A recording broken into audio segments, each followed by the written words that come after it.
Muzaffarpur railway colony में पुराने quarters की एक लंबी पंक्ति है। उनमें से एक कमरा नंबर 27 कई सालों से बंद पड़ा है। कहते हैं कि वहां रहने वाला हर व्यक्ति पागल हो जाता है या मर जाता है।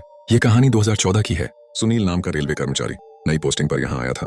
बाकी सारे कमरे भरे हुए थे, उसे मिला बस वही कमरा नंबर 27। सबने चेतावनी दी, वो कमरा मत लेना, रात को आवाजें आती हैं। सुनील हंसकर बोला, आवाजें? ये सब वहम है। पहली रात सब ठीक था, बस दीवारों से अजीब सी नमी की बदबू आती रही। दूसरी रात तकरीबन 2:30 बजे खिड़की के बाहर से किसी औरत की सिसकियां सुनाई देने लगी, धीमी, टूटी हुई, दर्द भरी। सुनील बाहर गया, कोई नहीं। वापस कमरे में लौटा तो सिसकी अब अंदर से आ रही थी। उसे लगा शायद पड़ोस से आवाजें आ रही हों। उसने खुद को समझाया और सो गया। तीसरी रात उसने सपने में देखा कि एक औरत दीवार में गड़ी हुई है, बस उसका चेहरा बाहर, उसकी आंखें काली, और वो कह रही है, मुझे निकालो, मुझे यहाँ मत छोड़ो। सुनील चीखते हुए उठा। कमरे में सन्नाटा था, लेकिन तकिए के पास किसी ने कीलों से खरोंच कर शब्द लिख दिए थे, तुम अगला हो। कंपी से उसका दिमाग सुन्न पड़ गया।